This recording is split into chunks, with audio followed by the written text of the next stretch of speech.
What happens when the people decide enough is enough, right in front of the president? Well, that's exactly what played out in Nyandarua County during President William Ruto's recent tour. A political moment meant to unite the region instead turned into a stage of discontent as powerful leaders faced the raw, unfiltered voice of the Wananchi. Let's unpack it. President Ruto's rally in Olkalu was moving along just fine until National Assembly Majority Leader Kimani Ichung'wah took the mic. Now, you'd expect applause for such a high-ranking leader, right? Wrong. The moment Ichung'wah started speaking, a wave of heckling broke out from the crowd.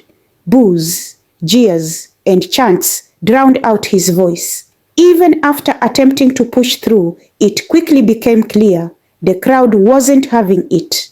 Ichung'wah had no choice but to cut his speech short. Embarrassed and visibly frustrated, he wasn't alone in this cold reception.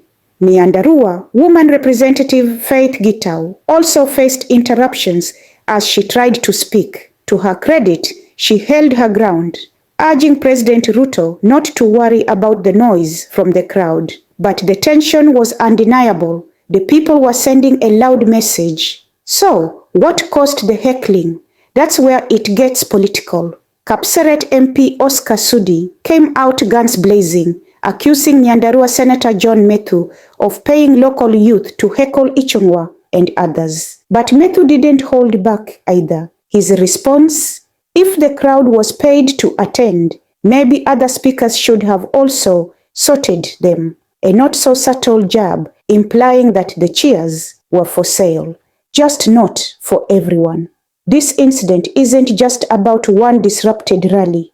It reveals the cracks forming in the political walls of Mount Kenya, a region that was once solidly behind Ruto and his allies. Are people growing frustrated with local leadership?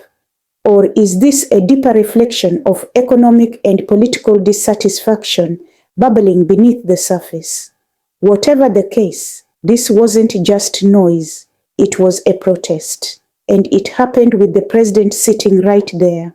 Now here's where I stand. Leaders, take note. The cheers you once took for granted are not guaranteed anymore. Kenyans are waking up, asking questions, and demanding accountability, not just from opposition, but from everyone, even those closest to power. You can't silence real frustrations with token speeches and empty promises. The crowd in Olkalu made it loud and clear. Respect is earned, not inherited.